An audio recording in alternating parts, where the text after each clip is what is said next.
What's up, guys? Mason the Brock Henderson here, and you cannot tell me Giroud does not need to be starting more. Look at it! I'm actually a little late to this review. I watched it last night, but I was at a friend's house and I didn't have my tablet with me to record, so I didn't get to record it then. So I'm kind of going a little bit off of memory off of this one, which means there's probably going to be moments that I've forgotten about. But I still do remember my feelings on the game overall, which is honestly probably one of the best performances by not our starting 11 that I've seen, which is pretty surprising, and thankfully came against the only other group that could cause us trouble in the Champions League. Now, granted, I will say I did hear that Sevilla were missing a couple that probably would have helped them, but it wasn't like it was their B team or anything. So we still faced a pretty tough team, and with players that I wasn't too sure how they were going to do. And we came out not only 4 goals, but also a clean sheet. And that's very impressive in my opinion. So first and foremost, I want to talk about Lampard. The starting lineup I was worried about. You know, I'm not going to lie. I was somebody that's like, seriously? Like, you've got Emerson and Christensen and Jorginho as your defensive mid. How are we not going to get just crushed? How are they not going to put 3 in the first 10 minutes? I'll admit I was wrong. Like, I don't know if it's because they've just started to settle. I don't know if Sevilla just weren't really having that great of a game. But for whatever reason, defensively, we still look solid, even without a good left back, without 2 solid defensive center defenders, and then without a defensive mid that actually defends well. We still managed to keep the clean sheet, and I'm very happy with that. You know, I don't necessarily want to see this all the time because it could just be the one game that they played out of their minds, and after this we may never see them play well again. But I mean, it's still a good game overall from all of those players that I was worried about, and I'm happy with that. I'm glad Lampard did give them their chance. The other thing that I did think about with it is I do feel like there are a couple that maybe they perform better against teams like Sevilla because it's not the Premier League. And I will say on Jorginho and Emerson's points, they're both players that have shown in the Premier League they don't cut it as well. But now they're showing that they do have the moments where they can spring something out, play well.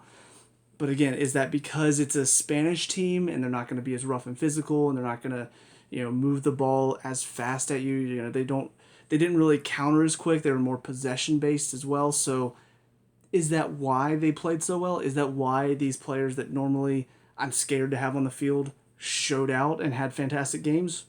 Maybe. Maybe not. Maybe they actually are stepping up. But whatever the case, I'm glad I was wrong. I'm glad that Frank Lampard trusted these players. He put them out there. I was not too sure, but then I was wrong. I'm happy. I don't mind being wrong from time to time if it's in the right direction. It's when it's in the wrong direction I'm upset that I'm wrong.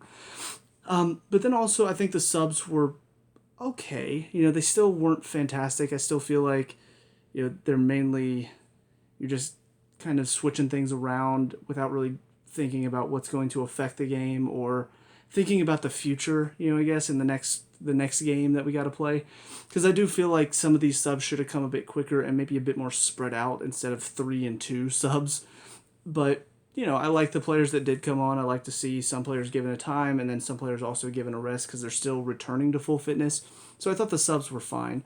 But yeah, I do still think that his timing on the subs and kind of how much time he gives to the subs to get the minutes under their legs, I feel like does still need some work. As far as the individual performances go, Mendy didn't have to do a whole lot. And I think that's pretty impressive considering the back line we had. I was really concerned that it was going to be a lot of Mendy saving us, Mendy keeping us in the game, Mendy barely holding on to that clean sheet. But as it turns out, he wasn't really tested. Like, probably should have checked this before I started the review, but I am curious how many shots on target they had because I don't feel like they had many. They might have had 2. So I'm going to check that real quick. Because, I'm never prepared for some reason. Even though I've been doing these... Okay, there we go. So they have 3 shots on target. it's not a whole lot to deal with for Mendy. And even dealing with crosses out of the air, dealing with coming to collect, he just wasn't really tested. And that makes me happy, because the part of the thing with Kepa is that we didn't face a whole lot of shots with him either, but also there were the moments where the shots were coming inside the box. So it's like we faced 3 shots on target, but they were all within the 6-yard box. So the defense was having issues, but also there were moments where shots coming from outside the box, he should have it and he doesn't. So it was a mixture of the both. We weren't giving up a whole lot of shots, but when we did, they were easy shots. And then also we were giving up shots from outside the box that Kepa should have that he wasn't. And now it feels like both of those situations have been fixed. We're not giving up the easy shots anymore. The shots from outside the box, Mendy is handling with no problem. So it's like we finally fixed both issues that we were having, and I'm glad we did. They did have a couple moments on the free kicks. Their set pieces were pretty solid, and there were a couple where the ball was kind of bouncing around in the box a little bit. But aside from that, there was hardly ever really any danger that we had to deal with defensively, and hey, that's fantastic. So on to the defense. Azpilicueta, he's not somebody that's featured as much recently, and I felt like first half you could kind of tell because there were a couple bad touches, a couple of just moments of what looked like a bit of rust. And he's getting to that age where if he's not playing every game, that rust is going to set in a little bit. So I do hope that Lampard continues to give him some time so that whenever he is asked to be called upon, because Reece James is still young, so he could still have his moments where he sort of drops off or he's not as consistent, and you're going to need to call on Azpilicueta again. So I want to make sure that he's still a very solid player. Defensively, he's still fantastic. But on the ball, if he's not playing as much, it shows. And first half of this game, you could tell. As far as the 2 in the center, Rudiger and Christensen, 2 players that have had their very low lows of late.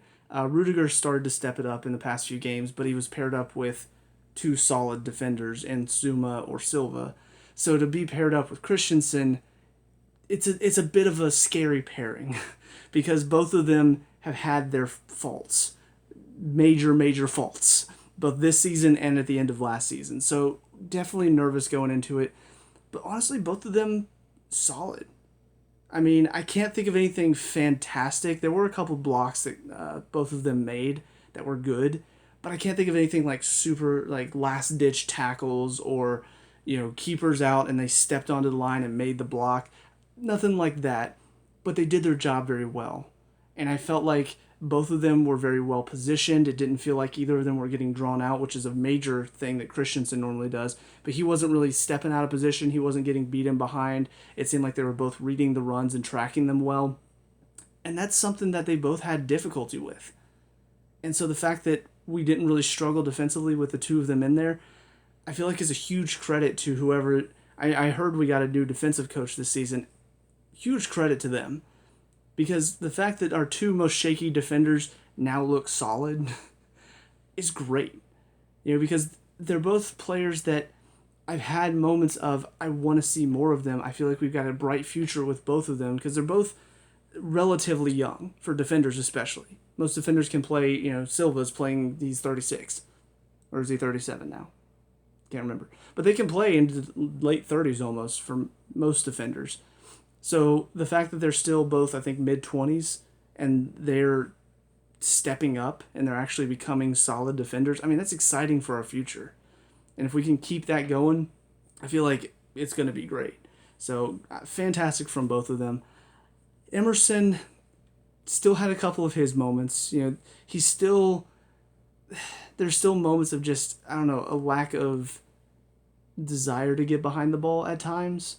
The defensive side of his game is for sure, without a doubt, the worst part of his game, which is bad because he's a left fullback. And as a fullback, you can't really struggle defensively. For Alonso, it makes sense because he's more of a wingback, but Emerson is supposed to be a fullback, and he's just not good at the defensive side of the game. So definitely needs some improvement, but it was better. There were more moments of him doing well defensively as compared to some games where it just feels like I never see him do anything good defensively. But there were moments where he tracked back. There were moments where he put in a good tackle. There were moments when he looked like a defender, which is not something I'm used to saying for him. But there were still the moments where he got caught out or, he didn't read the play well enough. But overall, I was pretty pleased with him. He was definitely one of our weaker players on the field. but I thought he looked better than he has been, which is something I'm very happy to say because we could always use a backup for Chilwell. It's not like Chilwell can play every single game. So the fact that we do have a player who was the backup that was terrible and is now starting to step up, that's a good thing. As far as the midfield is concerned, at first I wasn't sure what to expect, because you have Jorginho, Kovacic, and Havertz in the center three.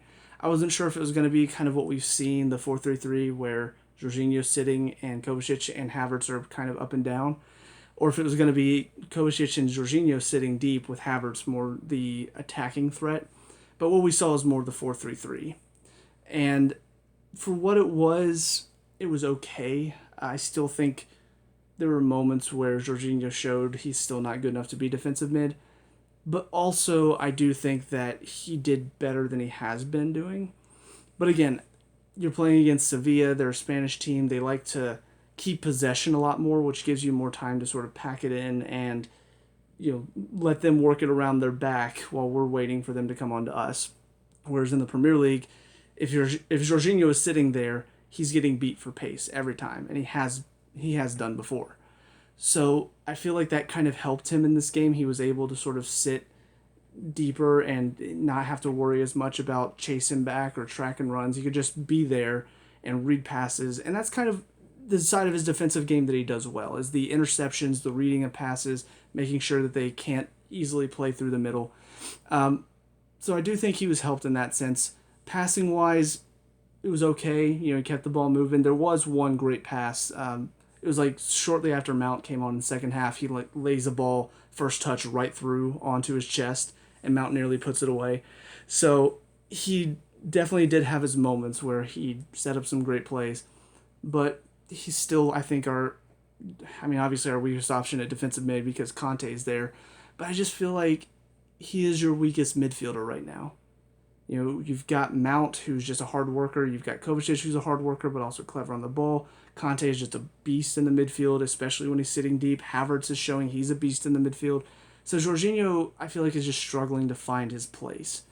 And I really wish Lampard would try out something different with him, because I just don't think he's that sitting midfielder. I get passing-wise, he wants to be a distributor, but I just don't see him as being effective there. So, I don't know. I've had that complaint before. I still don't know what to expect going into the future. Like, what are we going to see from him? Is he just going to still be there, but just as a backup option to Conte? Who knows? But for the other two, Kovacic and Havertz is still returning to fitness, but looked pretty solid. He was working hard both sides of the ball, which is great to see from him. And just overall, he looks very calm. And I've heard people talk about it before, in this game especially, like you could see just how easy it is for him to sort of be on the ball and how easy it is for him to work behind the ball. Like he's taller and he's got the long legs, so it doesn't look like he's running that fast, but he's still moving quickly. So he's still showing, in my opinion, he has been our best attacking buy. Ziyech has shown his glimpses of quality. Werner has shown his glimpses of quality. But Havertz has just been consistently good. He's never not done anything too crazy, fantastical, like Hazard beating 10 people on the dribble. But he's still showing his quality. And I feel like he's going to be kind of an underrated player because he's not necessarily always on the stat sheet. But he does his job very effectively, and I feel like he sets up a lot of good play because of his calmness on the ball. And then Kovacic, he's just always, again, that kind of busybody. He's clever on the ball. He dribbles out of tight spaces, which gets our defense out of pressure. And he's consistently doing his job as well, and in my opinion, still one of our more underrated players. As far as the two behind the striker, Pulisic, probably our weakest player. He and Jorginho were the two that I felt like everybody else had some great moments, and the two of them, And for Pulisic, it's not necessarily that he had a bad game, because he definitely had moments where he showed the quality he has. I mean, there was the one where he picked up the ball and turned and went, and the two Sevilla players were coming here, and all of a sudden he's gone, and they just no way they were going to catch him.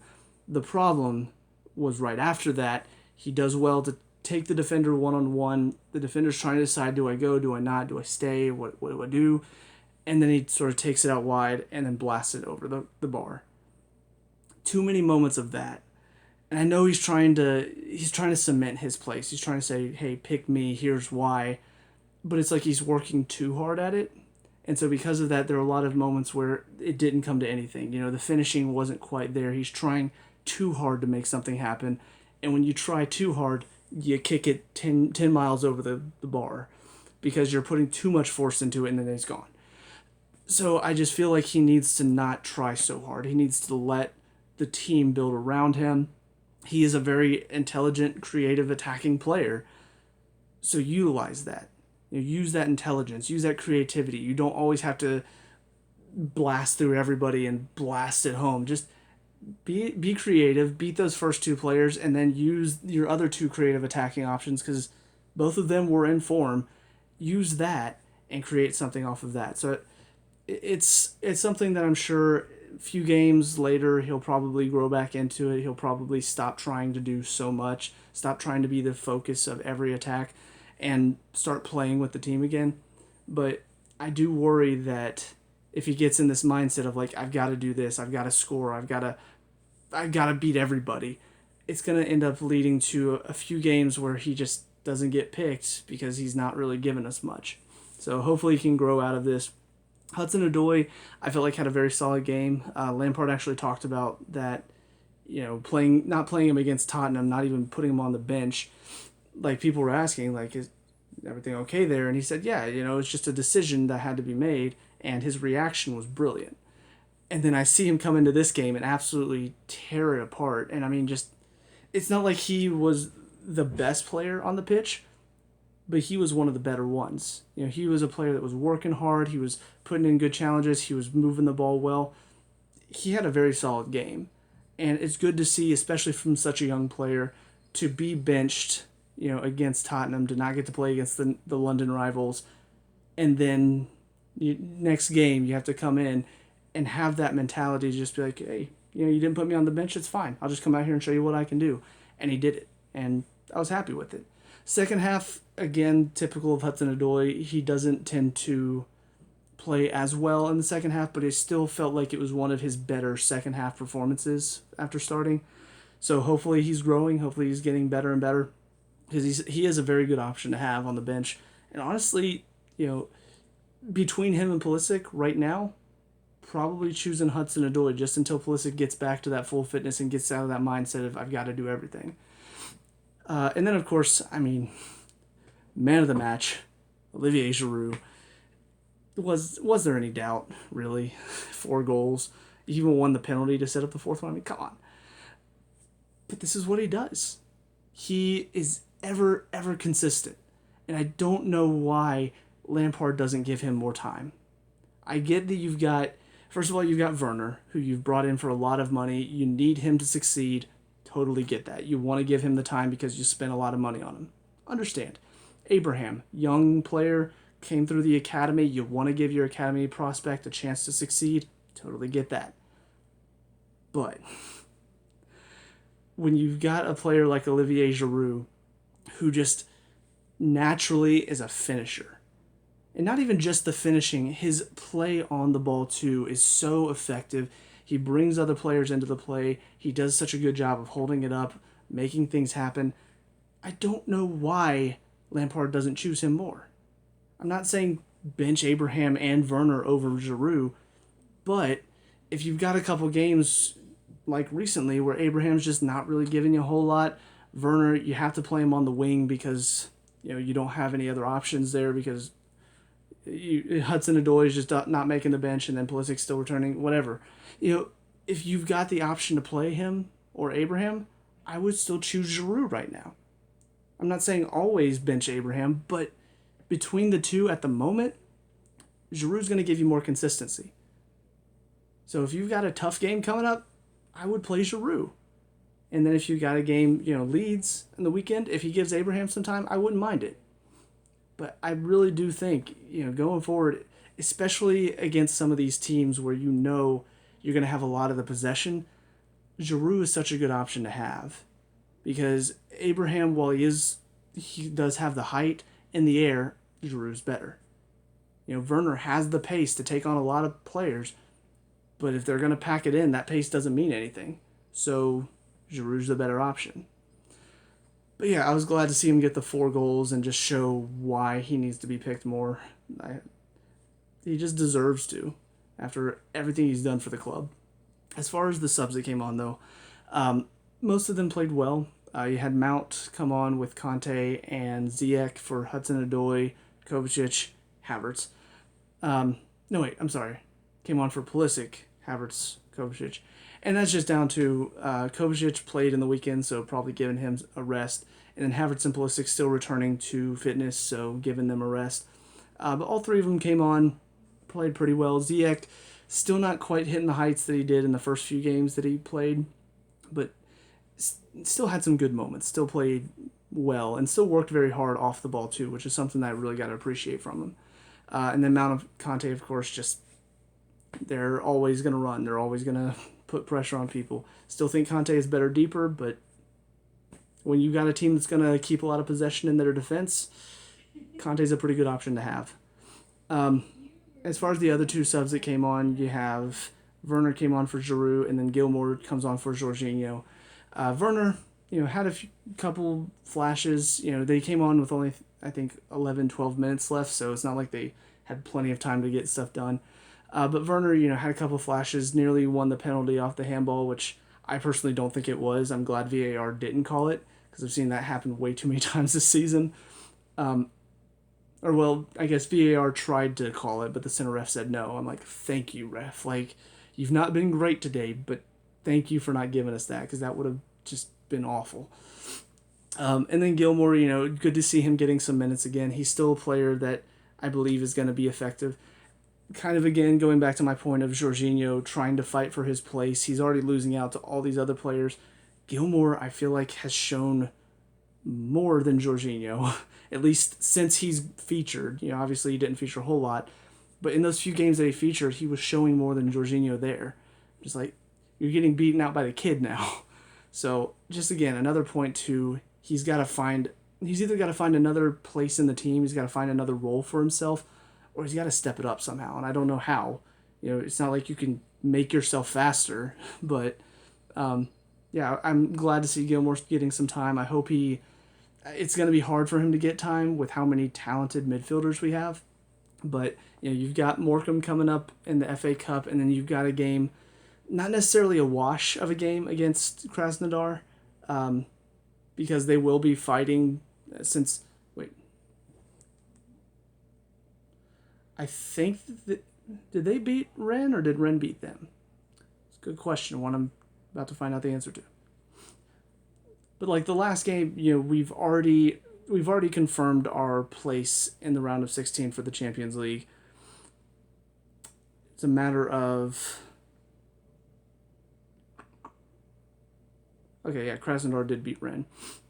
So Krasnodar will be fighting to stay in the Europa League, because if Rennes do somehow manage to beat Sevilla, which I don't think they will, then Krasnodar will be a bit worried.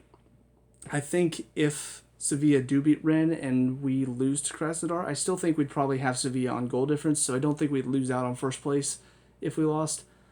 So I would like to see Gilmour get some time against Morecambe and against Rennes or Krasnodar, just because you want to see your youngster get some time, and those are perfect games to get him some time.